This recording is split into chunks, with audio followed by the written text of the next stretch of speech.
tous et bienvenue sur ma chaîne YouTube Anto Horror Show et aujourd'hui je suis là pour vous parler d'une sortie cinéma d'horreur que j'attendais avec impatience puisqu'il s'agit de The Black Phone 2. Il est sorti au cinéma hier, donc le 15 octobre 2025 et c'est une suite directe au premier film qui est sorti en 2022.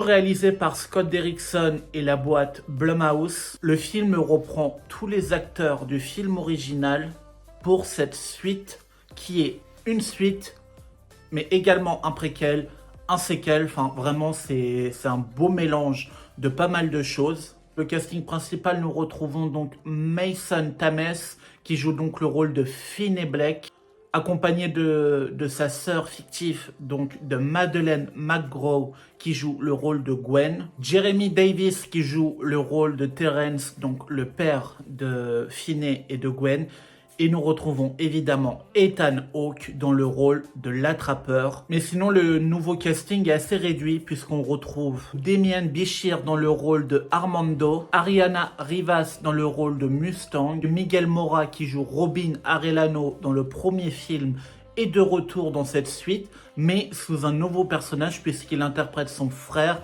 Ernesto aura une petite love story avec Gwen. Un casting qui est assez réduit pour cette suite du film. Et ça vient vraiment prolonger l'univers du film de Scott Derrickson sorti en 2022, puisqu'on retrouve certains mêmes codes avec les images d'époque, les filtres d'époque. Ça fait vraiment un univers un peu sinister. Moi personnellement, je sais pas si j'en ai déjà parlé, mais les films Sinister, je suis vraiment pas fan.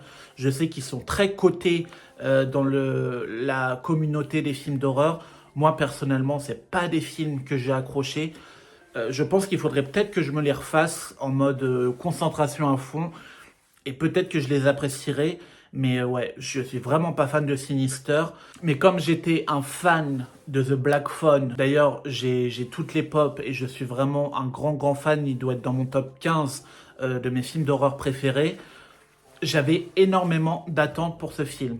Alors du coup, pour la partie synopsis, l'histoire se déroule 3 ans après la fin du premier film, donc après la mort de l'attrapeur aux mains de Finney. Nous avons toujours le frère et la sœur qui sont tourmentés par des cauchemars et des hallucinations de l'attrapeur. Gwen, qui va être un peu le personnage central de cette suite, puisque vraiment c'est elle qui fait les rêves et c'est elle qui est la cible numéro 1 de l'attrapeur. Nous aurons toujours cette chère Gwen qui va faire des rêves et qui va donc la conduire avec son frère et donc Ernesto dans ce fameux camp à la montagne. Donc tous les trois dans ce fameux camp de vacances à la montagne où ils découvriront les origines de l'attrapeur, mais également d'une personne qui leur est très proche, et à la fois un séquel, puisque du coup c'est la suite du premier film, mais c'est également un préquel, puisqu'il y a énormément de flashbacks et de scènes qui se passent avant le premier film, et où on en apprend plus sur l'attrapeur et sur l'origine de la famille de Finney. Point positif, alors les points positifs, ça reste comme le premier film, c'est que vraiment l'imagerie du film, elle est impeccable. Elle fait vraiment penser à ces films des années 70 avec ces décors en mode vieille télé, vieille image, un peu à la Sinister vraiment. Et il y a vraiment ce côté où on a vraiment l'impression d'être dans les années 70, notamment avec les tenues des personnages, avec les décors. C'est quelque chose qui est vraiment bien retranscrit et ça je trouve que c'est un vrai point positif. La bande sonore du film elle est très bonne comme le premier film, hein. C'est vraiment des sons de qualité et qui apportent à l'histoire, même s'il y a pas mal de petites choses négatives dont je reviendrai dans la deuxième partie. Vraiment l'histoire se centre un peu plus sur Gwen. Le premier film c'était plus sur son frère, là maintenant c'est sur elle, donc on a un film sur son frère, un film sur elle. Je trouve que c'est plutôt une bonne idée. On a vraiment une histoire familiale puisque ça va raconter les drames de leur famille qu'ils ont vécu. Donc on est vraiment sur un côté psychologique et drama familial plus que dans l'horreur comme le premier film, hein, puisque de toute façon, le premier film, c'était pas non plus un film d'horreur hyper visuel et hyper effrayant. C'était plus un film qui était psychologique et qui racontait une horreur assez lente et assez glauque. Là, ce film, c'est un peu pareil, même s'il est un peu plus lent. Niveau acteur, rien à dire, hein, puisque Ethan Hawke, on le voit pas énormément, mais à chaque fois qu'il est là, il est très bon, il est très effrayant, comme le premier film avec ses masques. D'ailleurs, ça va faire des nouvelles pop et j'en suis très content puisque je suis un gros collectionneur. Ethan Hawke parfait, le duo Mason Thames et Madeleine McGraw, rien à dire non plus. Et vu que c'est un casting qui est vraiment réduit, il n'y a pas énormément de performances et d'autres acteurs à souligner à part ces trois-là. Je l'ai déjà dit peut-être, mais les décors du fait de la montagne et de la neige sont plutôt bien réussis. On ressent vraiment le froid et cette ambiance de camp de vacances. On n'a pas l'impression que c'est un fond vert, alors je pense que oui, c'est un fond vert, mais c'est plutôt bien fait, plutôt bien réaliste. Donc moi, les décors, j'ai beaucoup aimé. Avec la bande sonore, avec l'effet visuel, pour moi, c'était plutôt réussi.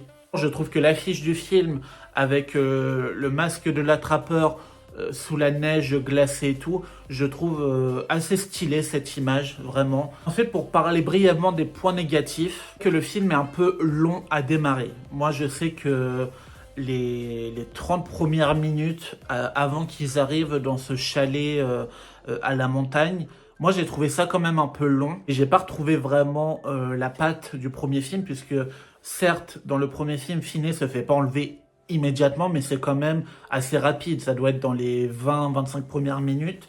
Donc c'est quand même quelque chose de rapide. Et avant ça, on voit d'autres enfants qui se font enlever. On voit aussi les mésaventures avec leur père qui est alcoolique et qui est assez tortionnaire. Là, j'ai trouvé vraiment que c'était long.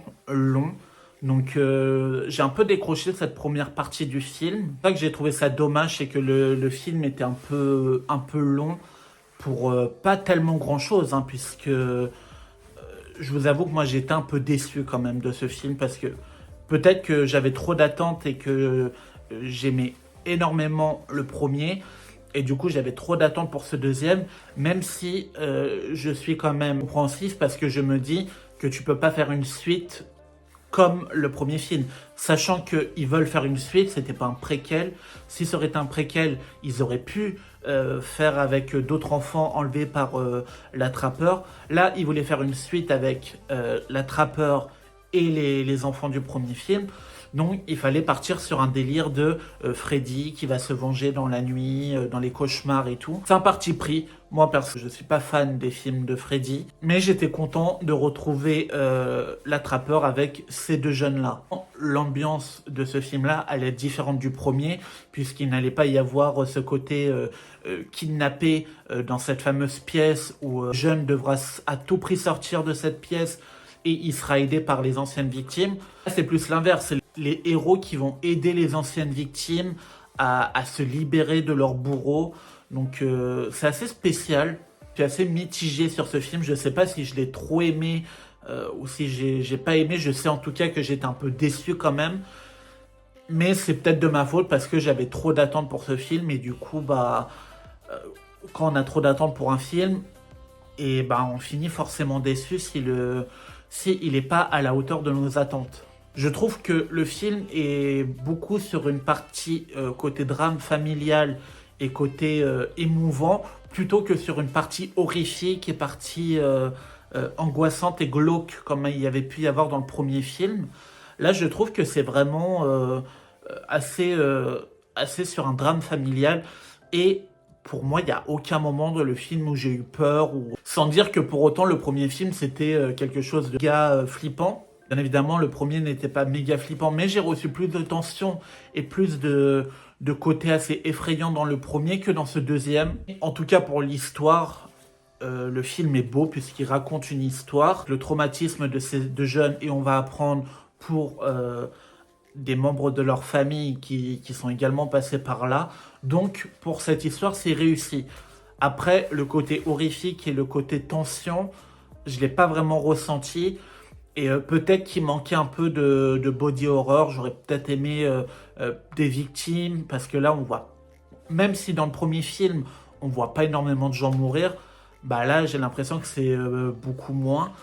Et du coup, c'est dommage, puisque quand tu veux voir un film d'horreur, et surtout que ça se dit un peu plus violent et un peu plus revanchard, on espère un peu plus de scènes un peu gore et des meurtres visuels. Donc voilà, ce film, il est un peu en moyen pour moi. Je pense qu'il va falloir que je le revoie pour l'apprécier davantage, puisque c'est pas un mauvais film, j'ai pas passé un mauvais moment, mais j'avais sûrement trop d'attentes. Faire une petite partie spoiler, donc si vous ne voulez pas être spoilé, quittez la vidéo et revenez quand vous aurez vu le film. Ça serait dommage d'être spoilé sur quelques petits trucs.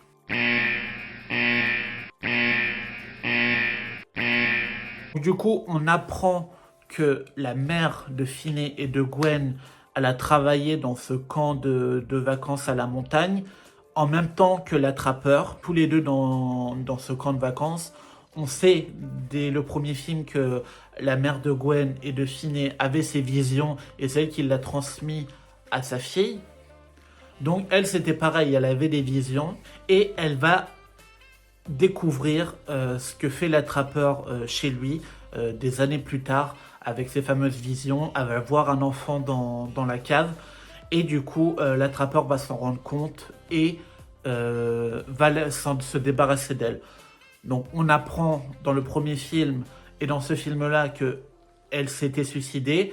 Et en fait, on apprend que non, en fait, c'était pas un suicide, c'était maquillé comme un suicide, mais c'est l'attrapeur qui l'a pendu et qui l'a tué pour pas que son secret s'ébruite. C'est pour ça que là, on apprend énormément de choses qui vont lier le premier film avec le deuxième, puisque on se demande également si le choix de Finney, quand il a été capturé dans le premier film, est-ce que c'était par rapport à sa mère ou est-ce que c'était quelque chose de totalement une coïncidence? On ne sait pas vraiment, il n'y a pas vraiment de réponse dans ce film, mais moi je me suis posé la question à la fin et du coup quand je vais revoir le premier film, bah, il y a plein de choses où j'aurai un regard différent puisque ce deuxième film il apporte des réponses au premier et nouvelle facette du premier film et donc c'est assez compliqué du coup de se dire est-ce que c'était un enlèvement prémédité sur cette personne-là ou non, est-ce qu'il a remarqué, enfin voilà, c'est assez compliqué. On n'a pas la réponse ou peut-être c'est parce que je ne l'ai pas vu, hein, tout simplement. L'attrapeur s'en prend à Gwen et à Finney dans leurs rêves, surtout à Gwen. Donc il y a vraiment une dimension de Freddy, les griffes de la nuit, puisqu'il va se venger avec son esprit et il va vouloir atteindre Finney par sa sœur, puisque il tient responsable Finney du fait que l'attrapeur lui-même a dû tuer son frère et atteindre Finney en s'attaquant à sa sœur. Aussi la scène où les trois personnes, donc Finney, Gwen et leur père, se disent les choses et s'avouent tout. Donc c'était une scène assez chargée en émotions. J'ai beaucoup aimé, c'est pour ça que je dis que ce film, il y a beaucoup de scènes d'émotion, notamment la scène de fin avec Gwen qui va répondre au téléphone et où ça sera sa mère. Je pense que le film voulait jouer sur le côté un peu horrifique, mais surtout sur le côté drame familial et avec ce côté émouvant. Voilà, c'est la fin de ma vidéo sur The Black Phone 2. N'hésitez pas à me dire vous en commentaire ce que vous avez pensé du film et si vous aimez le premier. Moi, comme je vous ai dit, c'est un film que j'adore. J'avais sûrement peut-être trop d'attentes pour ce deuxième film. En le revoyant dans le futur, je pense que je l'apprécierai peut-être plus davantage. Merci de m'avoir suivi. Merci de votre soutien. N'hésitez pas à commenter, n'hésitez pas à partager, à liker, à me donner en commentaire vos idées pour des prochaines vidéos ou si vous voulez faire des featuring avec moi sur ma chaîne, ça sera avec grand plaisir. Merci de votre soutien et on se dit à très vite pour une prochaine vidéo. Salut!